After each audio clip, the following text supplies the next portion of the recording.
Hi అందరికీ నమస్తే. ఈరోజు మన వీడియోలో ఇంటర్మీడియట్ ప్రాక్టికల్ సెషన్ స్టార్ట్ అయిపోయింది కాబట్టి బ్యాక్ టు బ్యాక్ అందరూ ప్రాక్టికల్స్ చేసేస్తున్నారు కాబట్టి ప్రాక్టికల్ గురించి నేను చెప్పదలుచుకున్నాను. అందులో మనం మొదటి ఎక్స్పెరిమెంట్ వచ్చేసి వెర్నియర్ క్యాలిపర్స్ గురించి. వెర్నియర్ క్యాలిపర్స్ ఉపయోగించి మనం ఏదైతే స్పియర్ ఉందో స్పియర్ యొక్క volume of the sphere find చేస్తాం అండ్ అలాగే length of the cylinder find చేస్తాం. సో ఈ విధంగా vernier calipers intermediate first year ఎక్స్పెరిమెంట్స్లోంచి డెఫినెట్గా ప్రతి బ్యాచ్ నుంచి ఒక ఇద్దరు నుంచి నలుగురికి ఈ క్వశ్చన్ అలాట్ అయ్యే ఛాన్స్ ఉంది కాబట్టి సో వెర్నియర్ క్యాలిపర్స్ గురించి ఈరోజు మీకు ఎక్స్ప్లెయిన్ చేయదలుచుకున్నాను. సో మన ఛానల్ ఫస్ట్ టైం మీరు చూస్తున్నట్లయితే తప్పకుండా లైక్ చేయండి, సబ్స్క్రైబ్ చేసుకోండి. మరిన్ని వీడియోల కోసం డెఫినెట్గా వెయిట్ చేయండి. Thank you. Let us start our topic. So vernier callipers అంటే మీరు చూసే ఉంటారు. So this is the vernier callipers. ఈ వెర్నియర్ క్యాలిపర్స్లో ముందు దీని యొక్క భాగాల గురించి తెలుసుకుందాం మనం. వెర్నియర్ క్యాలిపర్స్లో ఏదైతే ఉంటుందో ఇది బొటన వేలుతో నేను మూవ్ చేసేటువంటి ఈ స్క్రూ ఏదైతే ఉందో ఈ స్క్రూ ద్వారా మనం ఏం చేస్తామంటే ఈ జాస్ ఏవైతే ఉన్నాయో ఇది ముందుకు వెనక్కి ఇది ఒక్కటే మూవ్ అవుతూ ఉంటుంది అనమాట. సో ఇది ఆల్రెడీ ఫిక్స్ అయి ఉంటుంది అనమాట. ఓకే, సో మీకు కనిపిస్తుంది అనుకుంటున్నాను. సో ఒకసారి చూడండి, మీకు దగ్గరగా జూమ్లో చూపిస్తాను. సో ఇది ఈ విధంగా చూసినట్లయితే ఇక్కడ సో ఏదైతే మూవ్ అవుతుందో దాన్ని మూవబుల్ జా అంటాము. సో కిందేమో రెండు జాస్ ఉంటాయి, పైనేమో రెండు జాస్ ఉంటాయి. వీటినేమో అప్పర్ జాస్ అంటాం, ఇదేమో లోవర్ జాస్ అంటాం. సో అప్పర్ జాస్ యొక్క యూస్ ఏంటంటే అప్పర్ జాస్ ఉపయోగించి internal diameter of the object find చేద్దాం. ఇంటర్నల్ డయామీటర్ ఫైండ్ చేయడం కోసం వాడతారు. మరి లోవర్ జాస్ ఎందుకు యూజ్ చేస్తారంటే external diameter of the object, external diameter of the ఆబ్జెక్ట్ని ఫైండ్ చేయడం కోసం యూజ్ చేస్తారనమాట. అలాగే మీరు చూస్తే ఇక్కడ బ్యాక్ సైడ్ ఒక స్ట్రిప్ ఉంటుంది. ఈ స్క్రూని నేను మూవ్ చేసిన ప్రతిసారి కూడా మీరు అబ్జర్వ్ చేస్తే ఈ స్ట్రిప్ని ఇలా నేను బ్యాక్ సైడ్ ఇలా వెనక్కి అన్న ప్రతిసారి కూడా స్ట్రిప్ అనేది ఎక్కువ వెనక్కి వచ్చేస్తూ ఉంటుంది అనమాట. ఈ స్ట్రిప్ వల్ల యూస్ ఏంది అంటే ఈ స్ట్రిప్ని యూజ్ చేసి depth of the test tube అంటే ఆబ్జెక్ట్ యొక్క డెప్త్ని ఫైండ్ చేయడం కోసం, లోతుని ఫైండ్ చేయడం కోసం ఈ స్ట్రిప్ అనేది యూస్ అవుతూ ఉంటుంది. ఓకే, సో అలాగే ఇప్పుడు మనం వెర్నియర్ క్యాలిపర్స్లో ఏమేం భాగాలు ఉంటాయో చూద్దాం, ఎలాంటి స్కేల్స్ ఉంటాయో చూద్దాం. సో నేను ఈ స్క్రూని కదులుస్తూ ఉంటే ఏదైతే స్కేల్ మూవ్ అవుతుందో ఆ మూవబుల్ స్కేల్ పేరు ఏంటంటే వెర్నియర్ స్కేల్. మూవ్ అవుతున్న స్కేల్ పేరు vernier scale. Non movable scale ఏదైతే ఉందో ఈ లోహపు స్ట్రిప్ పైన ఫిక్స్ చేసినటువంటి స్కేల్స్ ఏవైతే ఉన్నాయో దాన్ని మెయిన్ స్కేల్ అంటారు. సో మెయిన్ స్కేల్ మనం అబ్జర్వ్ చేసినట్లయితే చూడండి, ఇక్కడ జీరో నుంచి 1 2 3 4 అప్ టు ఇక్కడ వరకు 15 సెంటీమీటర్స్ వరకు ఉంటుంది. 15 సెంటీమీటర్స్ మనకు ఉన్నటువంటి వెర్నియర్ క్యాలిపర్స్లో ఇక్కడ జనరల్గా మీకు 12 సెంటీమీటర్స్ వరకు ఉందండి. ఓకే, 12 సెంటీమీటర్స్ అంటే ఇది మన సాధారణ స్కేల్ ఏదైతే ఉందో మెట్రిక్ స్కేల్ అంటారు అనమాట. ఇది మన సాధారణ స్కేల్ ఎలా అవుతుందో అలానే చెక్కబడి ఉంటుంది, ఫ్రేమ్ చేయబడి ఉంటుంది. అంటే 1 సెంటీమీటర్కి వచ్చేసి 10 డివిజన్స్ ఉంటాయి. 1 సెంటీమీటర్కి ఎన్ని ఉంటాయి? 10 డివిజన్స్ ఉంటాయి అనమాట. 0 to 1 వచ్చేసి 10 డివిజన్స్ ఉంటాయి, 1 to 2 వచ్చేసి 10 డివిజన్స్ ఉంటాయి. అలాగే పైన చెక్కినటువంటి ఈ లైన్స్ని ఏమంటారంటే ఇదే స్కేలు యాజ్ ఇట్ ఈజ్గా మీకు ఇంచెస్లో ఉంటుంది అనమాట. సో ఇంచెస్ అంటే తెలుసు, 1 inch is equal 2.54 centimetre. So దాని ప్రకారం పైది చెక్కబడి ఉంటుంది. మనం ఎలాగో పైదాన్ని కన్సిడర్ చేయమన్నమాట. ఓన్లీ ఈ కింద ఉన్నటువంటి స్కేల్ని మాత్రమే మెన్షన్ చేస్తాం. అలానే చూడండి, వెర్నియర్ స్కేల్ వచ్చేసి సేమ్ ఇక్కడ మూవ్ అవుతున్న స్కేల్లో కూడా ఇక్కడ లోవర్ పార్ట్లో డివిజన్స్ ఉన్నాయి, పైన కూడా డివిజన్స్ ఉన్నాయి. సో వీటిని డివిజన్స్ అని మాత్రమే పిలవాలి, గుర్తుపెట్టుకోండి. వెర్నియర్ స్కేల్లో వచ్చేసి ఉన్నటువంటి లైన్స్ అన్నిటిని కూడా డివిజన్స్ అని పిలవాలి. సో టాప్లో కూడా ఇక్కడ ఉంటాయి డివిజన్స్. ఇవేమో ఇంచెస్లో మనకి క్యాలిక్యులేట్ చేయడం జరుగుతుంది. ఇంచెస్ని మనం ఇక్కడ వ్యాలిడ్ చేసుకోము, ఓన్లీ ఇది మిల్లీమీటర్, ఇది డివిజన్స్ అంటాము దీన్ని. వెర్నియర్ స్కేల్లో ఉన్నటువంటి లోవర్ స్కేల్ పైన డివిజన్స్ మాత్రమే కౌంట్ చేస్తాం. ఇందులో మీరు చూస్తే అబ్జర్వ్ చేస్తే క్లియర్గా ఫస్ట్ లైన్ నుంచి లాస్ట్ లైన్ వరకు 11 లైన్స్ ఉంటాయి. ఓకే, ఆ 11 లైన్స్లో ఫస్ట్ లైను జీరో లైన్ అంటారు. గుర్తుపెట్టుకోండి, very very important. First line zero line అంటారు. సో జీరో లైన్ని మనం ఒమిట్ చేసేస్తాం వెర్నియర్ స్కేల్ ఫైండ్ చేసేటప్పుడు, వెర్నియర్ డివిజన్ ఫైండ్ చేసేటప్పుడు ఫస్ట్ లైన్ జీరో లైన్ని ఒమిట్ చేసేస్తాం.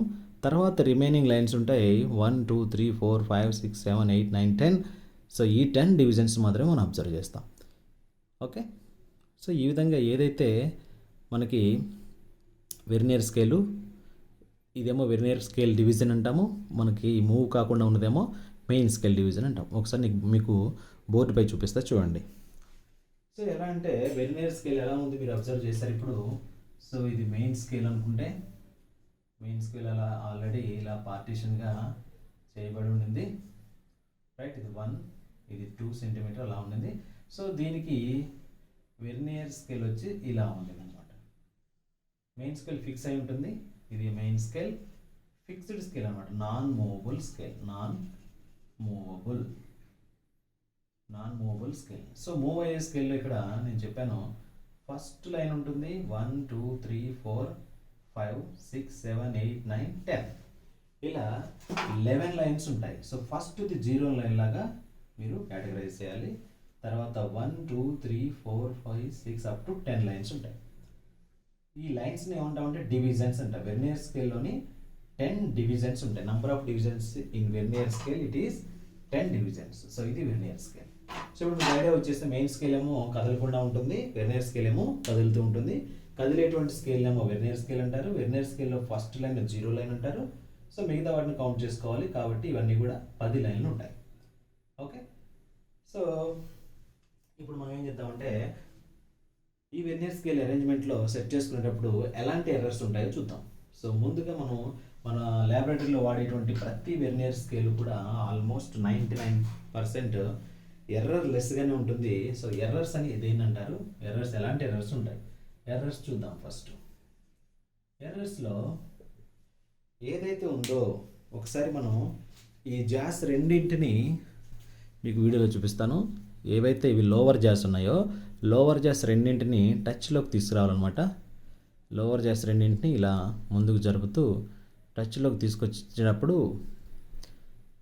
మనకి వెర్నియర్ స్కేల్లోని, సో చూడండి వెర్నియర్ స్కేల్లోని జీరో డివిజన్ ఏదైతే ఉందో, వెర్నియర్ స్కేల్లోని జీరో డివిజన్ మీకు ఇందాక బోర్డు పైన చూపించాను. ఫస్ట్ లైనే జీరో డివిజన్ అవుతుంది. ఆ జీరో డివిజన్ అనేది పైన మెయిన్ స్కేల్లో ఉన్నటువంటి జీరో డివిజన్తో కోయిన్సైడ్ అవ్వాలి. కోయిన్సైడ్ అయినట్లయితే దాన్ని ఏమని పిలుస్తామంటే జీరో ఎర్రర్ అని పిలుస్తాం, as shown in the board. Already ఒకసారి చూడండి. సో ఇక్కడ మీరు చూసినట్లయితే మెయిన్ స్కేల్లోని జీరో డివిజన్కి వెర్నియర్ స్కేల్లోని జీరో డివిజన్ అనేది కోయిన్సైడ్ అవ్వాలి. కోయిన్సైడ్ అయినైతే దాన్ని నో ఎర్రర్ అని పిలుస్తాం. No error or zero error. No error or zero error. Error లేదు అంటే ఈ ఇన్స్ట్రుమెంట్ పర్ఫెక్ట్గా వర్క్ చేస్తుంది అని అర్థం. ఓకేనా? సో దీన్ని ఏమంటామంటే ఎప్పుడైతే రెండు జాస్ని మనం టచ్లోకి తీసుకొచ్చామో, రెండు జాస్ టచ్లోకి వచ్చినప్పుడు వెర్నియర్ స్కేల్లోని జీరో లైను మెయిన్ స్కేల్లోని జీరో లైన్తో కోయిన్సైడ్ అయితే అప్పుడు నో ఎర్రర్ లేదా జీరో ఎర్రర్ అని పిలుస్తాం. ఓకే, ఇది క్లియర్. ఇలాంటి ఆబ్జెక్ట్ని మాత్రం మనం ప్రాక్టికల్ చేయడం, ఎక్స్పెరిమెంట్ చేయడం కోసం యూజ్ చేయాల్సి ఉంటుంది. ఒకవేళ ఎర్రర్ ఉంటే ఎలాంటి ఎర్రర్స్ ఉండే ఛాన్స్ ఉంది? Errors are 2 types. So first error ఎలా ఉంటుందంటే, మనం ఎప్పుడైతే రెండు జాస్ని దగ్గరగా తీసుకొచ్చామో, వెర్నియర్ క్యాలిపర్స్ యొక్క లోవర్ జాస్ అని రెండింటిని యోదాంతో ఒకటి కాంటాక్ట్లో తీసుకొచ్చామో, అప్పుడు ఏదైతే మెయిన్ స్కేల్ ఫిక్స్ అయి ఉంటుంది ఆల్రెడీ, సో ఇది మూవబుల్ కాదు. వెర్నియర్ క్యాలిపర్స్లో ఉన్నటువంటి వెర్నియర్ స్కేల్ మాత్రమే మూవబుల్ కాబట్టి వెర్నియర్ మూవబుల్ని స్కేల్ని తీసినప్పుడు ఈ జీరోత్ లైన్ మెయిన్ స్కేల్లోని జీరో లైన్కి రైట్ సైడ్ ఆగిపోయింది అనుకోండి, టచ్ అయిపోయినాయి. ఫర్ ఎగ్జాంపుల్ ఇలా టచ్ అయిపోయి మీకు ఒకసారి వీడియోలో చూపిస్తే చూడండి. సో ఇలా దగ్గరగా చూపిస్తే ఇలా టచ్ అయిపోయాయి అనుకుందాం. ఇక్కడ ఈ రెండు జాస్ టచ్ అయిపోయినాయి అనుకుందాము. ఇప్పుడు చూడండి వెర్నియర్ స్కేల్లోని జీరో లైను మెయిన్ స్కేల్లోని జీరో లైను కోయిన్సైడ్ కాకుండా ఎలా ఉండింది, కుడివైపుకు ఉండింది, ఇలా అనమాట. సో ఈ విధంగా కుడివైపుకు ఉంది. ఇలాంటి ఎర్రర్ ఏమంటారంటే పాజిటివ్ ఎర్రర్ అంటారు. గుర్తుపెట్టుకోండి, very very important. Positive error. Positive error. ఈ పాజిటివ్ ఎర్రర్ వచ్చినప్పుడు వెర్నియర్ కోఇన్సిడెన్స్ చూడాలి.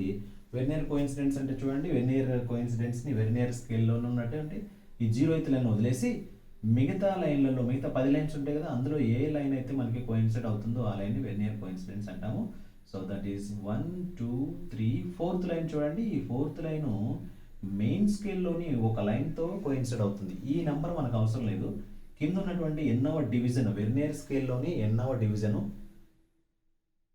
మనకి మెయిన్ స్కేల్లో ఉన్నటువంటి ఏదో ఒక డివిజన్తో కోయిన్సైడ్ అవుతుందో దాన్ని వెర్నియర్ స్కేల్ డివిజన్ అని పిలుస్తాము. ఇక్కడ ఎర్రర్ ఎంత అంటే, పాజిటివ్ ఎర్రర్ ఎంత అంటే నంబర్ మాత్రమే వేసుకోవాలి, దట్ ఈస్ +4. సో ఎర్రర్ రాసేటప్పుడు మనం +x అని రాసుకుంటాము. ఎక్స్ ప్లేస్లో ఏం రాయాలి అంటే ఆ నంబర్ డివిజన్ పేరు రాస్తే sir, division number of division రాస్తే సరిపోతుంది. ఓకే, +4 అనేది ఏంటి ఇప్పుడు పాజిటివ్ ఎర్రర్. సో ఈ ఎర్రర్ని ఎలా కరెక్ట్ చేస్తాం, కరెక్షన్ ఎలా ఉంటుంది? సో కరెక్షన్ ఎలా ఉంటుందంటే మనకు వచ్చినటువంటి దాంట్లోంచి, మనకి ఆల్రెడీ వచ్చేటువంటి వాల్యూలోంచి ఏం చేస్తాము, ఈ +4ని రిమూవ్ చేస్తాం, అంటే తగ్గించేస్తాం. సో ఎర్రర్ వచ్చేసి నెగిటివ్ ఉంటుంది. గుర్తుపెట్టుకోండి, పాజిటివ్ ఎర్రర్కి కరెక్షన్ వచ్చేసి నెగిటివ్ ఉంటుంది. ఎర్రర్ పాజిటివ్ ఉన్నప్పుడు కరెక్షన్ ఎలా ఉంటుంది, నెగిటివ్ ఉంటుంది, తగ్గించుకుంటాం. సో సెకండ్ కేసుకి రండి. సెకండ్ కేసులోకి వచ్చేస్తే ఈసారి 2 జాస్ దగ్గరకు తీసుకొచ్చినప్పుడు వెర్నియర్ మెయిన్ స్కేల్ ఫిక్స్ అయి ఉంటుంది, అది మూవబుల్ కాదు. వెర్నియర్ స్కేల్ మాత్రమే మూవబుల్ కాబట్టి దీన్ని మూవ్ చేసుకుంటూ వస్తే 2 జాస్ దగ్గరకు వచ్చినప్పుడు 0 లైన్ అనేది మెయిన్ స్కేల్లో 0 లైన్ క్రాస్ చేస్తూ ఓవర్టేక్ చేస్తూ ఇటువైపు వచ్చేస్తుంది, లెఫ్ట్ సైడ్కి వచ్చేస్తుంది. ఇది లెఫ్ట్, ఇదేమో రైట్. రైట్ సైడ్ ఉంటే పాజిటివ్, లెఫ్ట్ సైడ్ అంటే నెగిటివ్ ఎర్రర్. సో ఇది నెగిటివ్ ఎర్రర్ అవుతుంది, నెగిటివ్ ఎర్రర్. మరి ఎర్రర్ నెగిటివ్గా ఉంటుంది. దీనికి ఫార్ములా ఏంటంటే, నెగిటివ్ ఎర్రర్ని ఎలా రాస్తారంటే -n - x అని రాయాలి. n అంటే ఏంటంటే number of divisions in vernier scale, that is 10 ఉంటాయి. ఇక్కడ కోయిన్సిడెన్స్ చూసుకోవాలి. x అంటే ఇక్కడ ఏదైతే కోయిన్సైడ్ అవుతుంది, ఏదో ఒకటి అయితే కోయిన్సైడ్ అవుతుంది. చూడండి ఒకసారి, ఇది 0 అయిపోయింది కదా, 1 2 3 4 ఇలా చూసుకోవాలి పైకి, 4 5, దిస్ ఈజ్ 6th డివిజన్ అనేది 6th నెంబర్ అనమాట, ఇదేమో 4th number. So 6th division అనేది ఏంటి అవుతుందంటే ఇక్కడ కోయిన్సైడ్ అవుతుంది, మిగతా అన్నీ కూడా కోయిన్సైడ్ కావట్లేదు. సో కాబట్టి ఇక్కడ 6 అని రాస్తాను. ఇట్ -4 అవుతుంది. ఓకే, సో నెగిటివ్ ఎర్రర్ అంటాము, దిస్ ఈజ్ నెగిటివ్ ఎర్రర్. మరి కరెక్షన్ వచ్చేసి ఏమవుతుందంటే, కరెక్షన్ వచ్చేసి పాజిటివ్, అంటే యాడ్ చేసుకోవాలి. కరెక్షన్ వచ్చేసి పాజిటివ్ అంటే వచ్చిన వాల్యూలోంచి, మనకు ఉన్నటువంటి వాల్యూలోంచి ఆ వాల్యూకి 4 అనేది యాడ్ చేస్తాం. ఇక్కడేమో మనకు వచ్చినటువంటి వాల్యూకి ఆ ఎర్రర్ అనేది తీసివేస్తాం. So that is the correction. So ఒకసారి గుర్తుపెట్టుకోండి, ఇక్కడ వెర్నియర్ క్యాలిపర్స్లో 0 ఎర్రర్ అంటే ఏంటంటే మెయిన్ స్కేల్లో 0 లైన్తో వెర్నియర్ స్కేల్లోని 0 లైన్ కోయిన్సైడ్ అవ్వాలి. ఎప్పుడు 2 జాస్ కాంటాక్ట్లోకి వచ్చినప్పుడు మాత్రమే ఇది 0 ఎర్రర్ అంటాం. ఇలాంటి ఆబ్జెక్ట్ని మాత్రం మనం పర్ఫెక్ట్గా ల్యాబ్లలో వాడతాము. ల్యాబ్లో ఉన్నాయంటే కూడా ఇలానే ఉంటాయి. ఒకవేళ ఎలాంటి ఎర్రర్స్ వచ్చే ఛాన్స్ ఉంది అంటే 2 టైప్స్ ఆఫ్ ఎర్రర్స్ వచ్చే ఛాన్స్ ఉంది. ఒకటి పాజిటివ్ ఎర్రర్, రెండోది నెగిటివ్ ఎర్రర్. పాజిటివ్ ఎర్రర్ ఎలా వస్తుందంటే 2 జాస్ని కాంటాక్ట్లోకి తీసుకొచ్చినప్పుడు మనకి వెర్నియర్ స్కేల్లోని 0 లైన్ అనేది మెయిన్ స్కేల్లోని 0 లైన్కి రైట్ సైడ్ ఉంటే అప్పుడు దాన్ని పాజిటివ్ ఎర్రర్ అంటాము. ఆ పాజిటివ్ ఎర్రర్ కరెక్షన్ ఎలా ఉంటుందంటే నెగిటివ్ ఉంటుంది.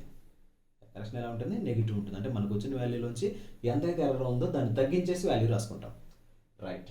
ఇక్కడికి వచ్చేసరికి మళ్ళీ వెర్నియర్ స్కేల్లోనే ఉన్నటువంటి 0 లైన్ అనేది మెయిన్ స్కేల్లో 0 లైన్ కంటే క్రాస్ అయిపోయి లెఫ్ట్ సైడ్కి వచ్చినట్లయితే దీన్ని ఏమంటామంటే నెగిటివ్ ఎర్రర్ అంటాము. నెగిటివ్ ఎర్రర్లో ఉన్నటువంటి ఏదైతే ఎర్రర్ నెంబర్ ఉందో ఆ నెంబర్ని మనకు వచ్చిన వాల్యూలోంచి వాల్యూకి యాడ్ చేసుకుంటాం. So this is the correction. Okay, ఇవి ఎర్రర్స్ అనమాట. ఇప్పుడు మనం దీని యొక్క లీస్ట్ కౌంట్ ఎలా ఉంటుందో చూద్దాం. సో లీస్ట్ కౌంట్ ఎలా ఫైండ్ చేయాలి?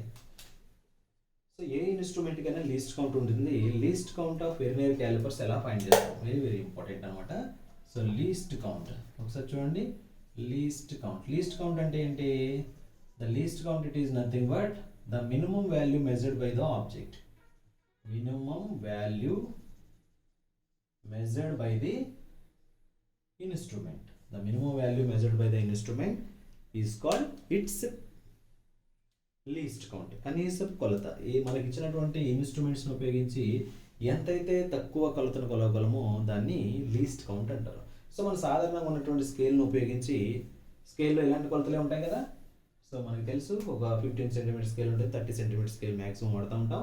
సో అందులో మనకి 1 మిల్లీమీటర్ వరకు మాత్రం ఈజీగా ఫైండ్ చేయొచ్చు. అంటే యాక్యురేట్గా మినిమంలో మినిమం కనుక్కోవాల్సినటువంటి వాల్యూ ఎంత అంటే 1 mm ఉంటుంది. అంటే అక్కడ 1 సెంటీమీటర్కి 10 లైన్స్ ఉంటాయి, 10 మిల్లీమీటర్ అంటాం. ఓకే, 1 సెంటీమీటర్కి 10 millimetre. 1 centimetre is equal 10 millimetre అని అర్థం. రైట్నా? సో ఇది గుర్తుపెట్టుకోండి. 10 డివిజన్స్ ఉంటాయి 1 సెంటీమీటర్కి. దాన్ని అక్కడ ఒక్కొక్క డివిజన్ 1 మిల్లీమీటర్ అనమాట. సో ఇక్కడ least count of the vernier callipers ఎలా ఉంటుంది? So least count of the vernier calliper LC, it is LC for least count vernier callipers is equal 1 MSD by number of VSDs. So what is 1 MSD? Main scale division. ఒక main scale division విలువ by number of VSDs, number of vernier scale divisions. Number of vernier scale divisions already మీకు తెలుసు. Number of vernier scale divisions ఎన్ని ఉంటాయి అన్నాను? 10 ఉంటాయి. First 0 line వదిలేస్తే 1 2 3 4 5 6 7 8 9 10 ఉంటాయి. So number of VSDs is equal 10. So 10 divisions ఉంటాయి. మరి 1 MSD వాల్యూ ఎంత? 1 MSD వాల్యూ ఎలా రాస్తామంటే, మనకు ఆల్రెడీ మెయిన్ స్కేల్ ఎలా డివిజన్ చేయబడింది చూడండి. ఇది 0, ఇక్కడకు 1 1 2 3 4 5 6 7 8 9 10. సో 10 డివిజన్స్ ఉన్నాయి. 1 సెంటీమీటర్కి ఎన్ని ఉన్నాయి? 10 డివిజన్స్ ఉన్నాయి. 1 centimetre is equal 10 millimeter. 1 millimeter is equal. So ఇక్కడ 1 డివిజన్ వాల్యూ తెలియాలి, 1 MSD వాల్యూ తెలియాలి. ఓకేనా? 1 MSD is equal 1 mm is equal right 1/10 centimetre. So ఇక్కడ ఎంతంటే 1 MSD వాల్యూ ఎంతంటే 1/10 అవుతుంది. 1 MSD విలువ 1 mm అవుతుంది. మెయిన్ స్కేల్ డివిజన్ విలువ ఎంత అవుతుంది? ఇది ఒక మెయిన్ స్కేల్ డివిజన్ విలువ ఎంత? 1 mm. అలాంటి ఎన్ని ఉన్నాయి? 10 ఉన్నాయి. సో కాబట్టి 10 mm రాస్తాం. 1 సెంటీమీటర్ ఏం రాస్తాం? 10 mm రాస్తాం. So 1 mm by 10 it is equal 0.1. It is equal millimetre. It is equal సెంటీమీటర్లో కన్వర్ట్ చేస్తే 0.01 centimetre. 0.01 centimetre. This is the least count of the vernier calipers. Okay, ఎందుకని 1 mm ఈజ్ ఈక్వల్ 1/10 సెంటీమీటర్ కదా. So 1/10 సెంటీమీటర్లో convert చేస్తే 1/10 into 1/10 1/100 అవుతుంది. 0.01 centimetre అవుతుంది. This is the least count of the vernier calipers. Okay, ఇది vernier calipers గురించి పూర్తి information. ఇప్పుడు మనం ఏం చేద్దామంటే ఒక ఎక్స్పెరిమెంట్ చేద్దాం. సో మనకు అడిగేటువంటి ఎక్స్పెరిమెంట్ ఎలా ఉంటుందంటే, వెర్నియర్ క్యాలిపర్స్ ఉపయోగించి ఏ విధంగా ఒక ఘనపరిమాణాన్ని, అంటే ఒక గోళం యొక్క ఘనపరిమాణాన్ని లెక్కిస్తావు. How do you determine the volume of the given sphere? Volume of the given sphere. Sphere యొక్క వాల్యూమ్ని ఎలా ఫైండ్ చేస్తావో, taking 6 observations or 4 observations. So తీసుకొని 4 అబ్జర్వేషన్స్ తీసుకొని మనం ఎక్స్పెరిమెంట్ చేయాల్సి ఉంటుంది. So volume of the sphere ఎలా ఫైండ్ చేస్తామో చూద్దాం. ఇప్పుడు మెయిన్ స్కేల్ రీడింగ్ ఎలా తీసుకుంటాం, వెర్నియర్ స్కేల్ రీడింగ్ ఎలా తీసుకుంటాము, స్పియర్ని ఏ విధంగా జాస్కి మధ్యలో ఇన్సర్ట్ చేయాలి, అవన్నీ ఇప్పుడు అబ్జర్వ్ చేద్దాం. ఓకేనా? చూడండి, ఏమేంటంటే to find the volume of the given sphere using by vernier calipers. Vernier క్యాలిపర్స్ని ఉపయోగించి స్పియర్ యొక్క గోళం యొక్క ఘనపరిమాణాన్ని ఎలా లెక్కిస్తారు. సో ఫార్ములా రాసుకోవాలి. ఫస్ట్ మనకి ఫార్ములా తెలుసు. Volume of the sphere V is equal 4/3 pi r cube. 4/3 pi r cube. It is centimeter cube. Units అంటే సెంటీమీటర్ క్యూబ్. రైట్. సో ఇక్కడ 4/3 అనేది న్యూమరికల్ కాబట్టి ఇది కాన్స్టెంట్ వాల్యూ అవుతుంది. పై కూడా 22/7 కాబట్టి అది కూడా కాన్స్టెంట్ అవుతుంది. రిమైనింగ్ r అనేది ఏంటంటే రేడియస్ ఆఫ్ ది స్పియర్ అని తెలియజేస్తుంది. ఇక్కడ ఏదైతే స్పియర్ ఉందో స్పియర్ యొక్క రేడియస్ని ఫైండ్ చేయాలి ఇప్పుడు మనం. So radius of the sphere find చేసి ఆ రేడియస్ వాల్యూని ఇందులో సబ్స్టిట్యూట్ చేస్తే మనకి volume of the spear value వస్తుంది. సో రేడియస్ ఆఫ్ ది స్పియర్ని ఎలా ఫైండ్ చేయాలి? So radius of the sphere find చేయాలంటే ఒక టేబులర్ ఫామ్ తీసుకోవాల్సి ఉంటుంది. మనం టేబుల్ రాద్దాము. సో టేబుల్ ఎలా ఉంటుందంటే ముందు సీరియల్ నంబర్, తర్వాత ఎంఎస్డి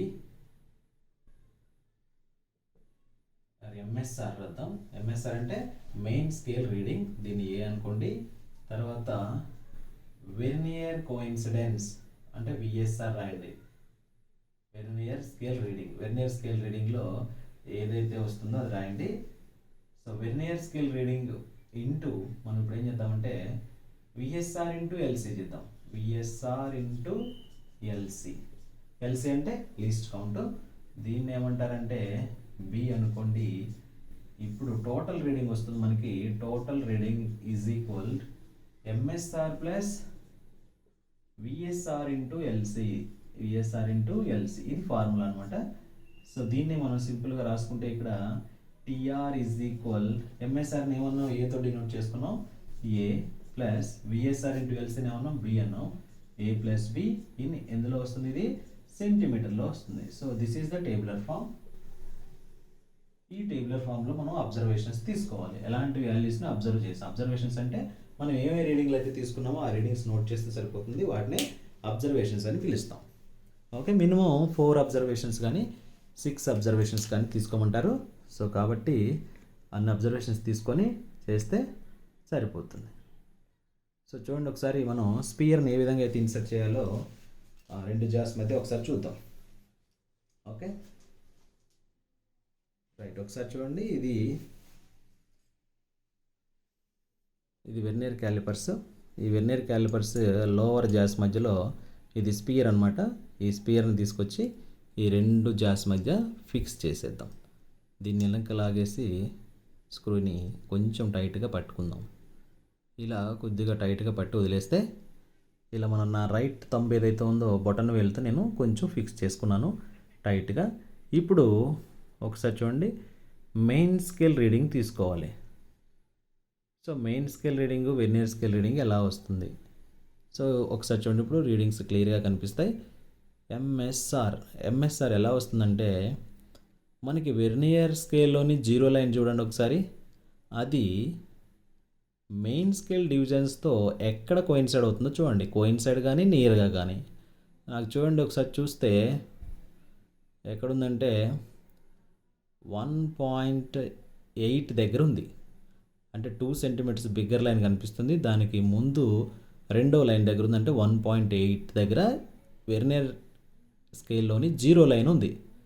సో కాబట్టి దీని ఎంఎస్ఆర్ మెయిన్ స్కేల్ రీడింగ్ ఎంత అని చెప్పొచ్చు, ఇప్పుడు 1.8 అని చెప్పొచ్చు. అర్థమైందా ఇప్పుడు? 1.8. ఓకే, ఎలానో ఒకసారి చూడండి, మీకు కనిపిస్తుంది కదా 0 లైన్ అనేది.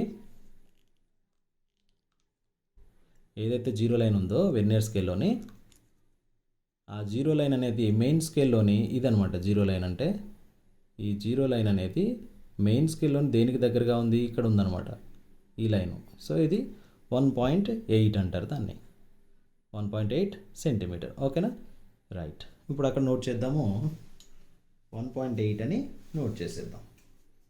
ఓకేనా. సో ఇది సీరియల్ నంబర్.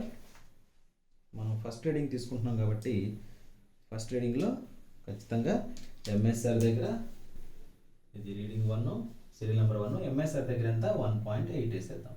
సో ఆల్రెడీ ఇక్కడ పైన సెంటీమీటర్లు రాసుకుంటే ఇవన్నీ సెంటీమీటర్లో ఉన్నాయని లెక్క.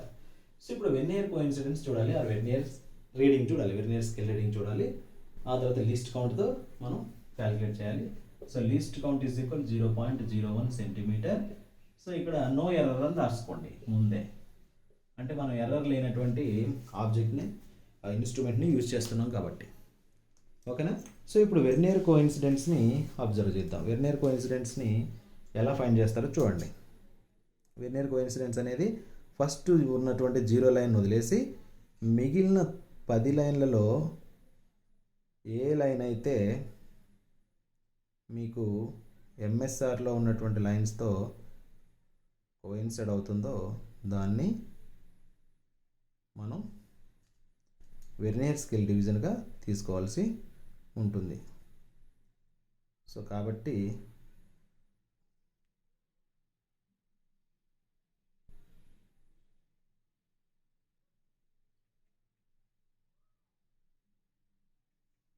ఒక్కసారి చూడండి ఇక్కడ ఒకసారి చూస్తే ఇప్పుడు చూడండి వెర్నియర్ స్కేల్లో ఉన్నటువంటి జీరో లైన్ కాకుండా ఫస్ట్ లైను కోయిన్సైడ్ అవుతుందా పైన చూడండి, అవ్వట్లేదు. సెకండ్ లైన్ అవుతుందా, అవ్వట్లేదు. ఇలా అనమాట.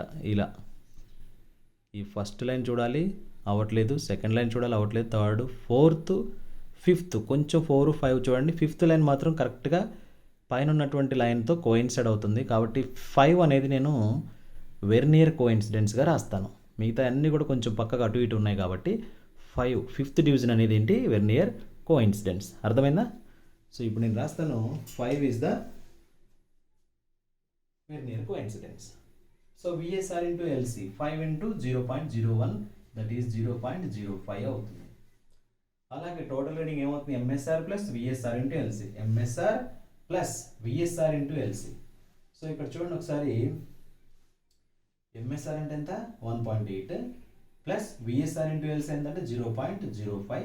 సో దీన్ని ఇలా రాయొచ్చు అంటే MSR plus 1.8 plus 0.05 is equal 1.85. 1.85 అది టోటల్ రీడింగ్ అయిపోతుంది. అవునా? సో ఇప్పుడు నేను చెప్పొచ్చు దీని డయామీటర్ అంటే ఇప్పుడు మనం ఎలా పెట్టాము, ఇప్పుడు రెండు జాస్ మధ్యలో రౌండ్ అప్గా అంటే రెండు జాస్ మధ్యలో ఆ స్పియర్ ఉంచాం కాబట్టి అప్పుడు మనకి డయామీటర్ వస్తుంది. అటువైపు ఇటువైపు డయామీటర్ వస్తుంది. మనం ఫైండ్ చేయాల్సింది ఏంటి, ఓన్లీ రేడియసే కదా, రేడియస్ ఆఫ్ ది స్పియరే కదా ఫైండ్ చేయాల్సింది. ఇది డయామీటర్ అనమాట. ఇప్పుడు ఏమొస్తుంది మనకి, ఇలా ఉంచినప్పుడు డయామీటర్ ఆఫ్ ది స్పియర్ వస్తుంది. ఈ డయామీటర్ని ఆఫ్ చేస్తే, సగం చేస్తే మనకి ఏమవుతుంది, రేడియస్ వస్తుంది. ఇప్పుడు వచ్చిన టోటల్ రీడింగ్ని బై 2 చేసామనుకోండి, ఆటోమేటిక్గా మనకి రేడియస్ వస్తుంది. ఆ రేడియస్ని మనం ఆ పైన ఉన్న ఈక్వేషన్లో సబ్స్టిట్యూట్ చేస్తే ఆన్సర్ వచ్చేస్తుంది. Okay right. చూడండి ఇలా నేను 4 రీడింగ్స్ చూస్తాను. సేమ్ యాస్టిస్గా మనం ఒకసారి చూస్తే ఇక్కడ సెకండ్ రీడింగ్ కూడా 1.8 వస్తుంది. ఎందుకంటే మనం ఎలాగో స్పీర్ మార్చాం కాబట్టి ఎంఎస్ఆర్ అసలు చేంజ్ అవ్వదు. Third one 1.8, fourth one 1.8. So 4 readings తీసుకుంటున్నాను అనమాట. ఓకేనా? సో 4 రీడింగ్స్ తీసుకుంటున్నాను. 4 రీడింగ్స్ కూడా మనకి ఎలా ఉంటాయి, 1.8, 1.8, 1.8 ఉంటాయి అన్నమాట. సో ఈ విధంగా 4 రీడింగ్స్ తీసుకొని మనం 4 టైమ్స్ 4 అబ్జర్వేషన్స్ టేకప్ చేసినాం అనమాట. సో 4 అబ్జర్వేషన్స్లో మనకి ఏ విధమైనటువంటి ఆన్సర్ వస్తుందో చూద్దాం. సో ఇప్పుడు చూడండి ఇక్కడ వెర్నియర్ కోఇన్సిడెన్స్ కొంచెం అటు ఇటుగా మారితే ఒకసారి 4 రాస్తాను, 5 రాస్తాను, 4 రాస్తాను. 5, 4, 4, 5. ఓకే. సో ఎలా ఉంటుందంటే ఇప్పుడు మళ్ళీ సేమ్ విఎస్ఆర్ ఇంటూ ఎల్సి 0.04, 0.05, 0.04. ఓకేనా?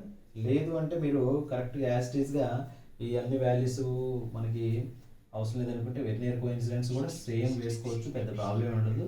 ఎందుకంటే యాక్యురేట్గా ఉన్నటువంటి దాన్ని మనం వాడుతూ ఉంటాం కాబట్టి. సో యాక్చువల్గా అయితే చేంజ్ అయ్యేలాగా 0.1 అటు ఇటుగా 0.01 ఒక్కొక్క అటు ఇటుగా తేడా రాసుకుంటే సరిపోతుంది. ఇప్పుడు సేమ్ అన్ని రీడింగ్లకి ఏమొస్తుంది, 1.85, 1.85, 1.85. ఇదేంటి, డయామీటర్. సో ఇప్పుడు యావరేజ్ కనుక్కోవాలి మనం. సో యావరేజ్ ఎలా ఫైండ్ చేస్తాం, some of the values by number of components అనమాట. రాసుల మొత్తం బై రాసుల సంఖ్య. ఇక్కడ యాజ్ ఇట్ ఈస్గా ఈ మొత్తం by 4 into it is equal average చేస్తాము. యావరేజ్ డయామీటర్ వస్తుంది. దీన్ని ఏమంటాం, క్యాపిటల్ డి అంటాం. So average D is equal 4 into 1.85 by 4 రాసుల మొత్తం బై రాసుల సంఖ్య. ఇంటూ ఎందుకు చేశాను, 4 టైమ్స్ యాడ్ చేస్తాం కాబట్టి చేస్తాము ఈజీ క్యాలిక్యులేషన్ కోసం. It is 1.85 centimetre. ఇది డయామీటర్ అవుతుంది. మరి డయామీటర్ని సగం చేస్తేనే కదా మనకి రేడియస్ వచ్చేది. ఓకే. సో క్యాపిటల్ డి కానీ లేదా దీన్ని 2r అనుకోండి డయామీటర్ కాబట్టి. ఎలా, ఎందుకని ఇది స్పియర్ అయితే స్పియర్ని రెండు జాస్ మధ్య అలా ఉంచాం. మనకు కావాల్సింది ఏంటి, రేడియసే కదా, ఇందులో సగమే కావాలి. సో ఈ రెండు డిస్టెన్స్ ఇది r plus r. So 2r find చేస్తాం. దీన్ని సగం చేస్తే r వస్తుంది. అంటే ఈ 2 ఇటు వచ్చేస్తే 1.85 బై 2 చేస్తే మనకి ఏమొస్తుంది, ఇట్ ఈజ్ 0.925. సో ఇది మనకి centimetre. It is radius of the sphere. So radius of the sphere find చేసేసాం. దాన్ని క్యూబ్ చేసుకుంటే వాల్యూమ్ ఆఫ్ ది స్పియర్ వస్తుంది. సో ఈ విధంగా మనం వెర్నియర్ క్యాలిపర్స్ని ఉపయోగించి ఒక గివెన్ స్పియర్ యొక్క ఏం చేయొచ్చు, స్పియర్ యొక్క వాల్యూమ్ని ఫైండ్ చేయొచ్చు అనమాట. సో ఈ విధంగా చేయాలి. ఎక్స్పెరిమెంట్ చేసే ముందు కొన్ని ప్రికాషన్స్ పాటించాల్సి ఉంటుంది. సో మనం ఆ ప్రికాషన్స్ కూడా అంటే ఎర్రర్ ఉందో లేదో చెక్ చేసుకోవాలి. రీడింగ్ తీసుకునేటప్పుడు ప్యారలాస్ ఎక్కడ లేకుండా చూసుకోవాలి. అలానే ప్రతిసారి కూడా మనం దాంతో గట్టిగా ఫిక్స్ చేసేలాగా పట్టుకోకూడదు. ఆబ్జెక్ట్ని ఎక్స్పెరిమెంట్ అయ్యేదాకా మార్చకూడదు, ఒకే ఆబ్జెక్ట్తో చేయాలి. సో ఇవన్నీ ప్రికాషన్స్ అనమాట. మనకి ప్రాక్టికల్స్లో ప్రికాషన్స్ కూడా 2 మార్క్స్ ఉంటాయి కాబట్టి చూసుకోండి. ఇది పూర్తిగా వెర్నియర్ క్యాలిపర్స్ గురించిన అవగాహన అనమాట. ఈ వీడియో మీకు నచ్చితే లైక్ చేయండి, షేర్ చేయండి, తప్పకుండా మన ఛానల్ మాత్రం సబ్స్క్రైబ్ చేయండి. థ్యాంక్ యూ అన్నారు.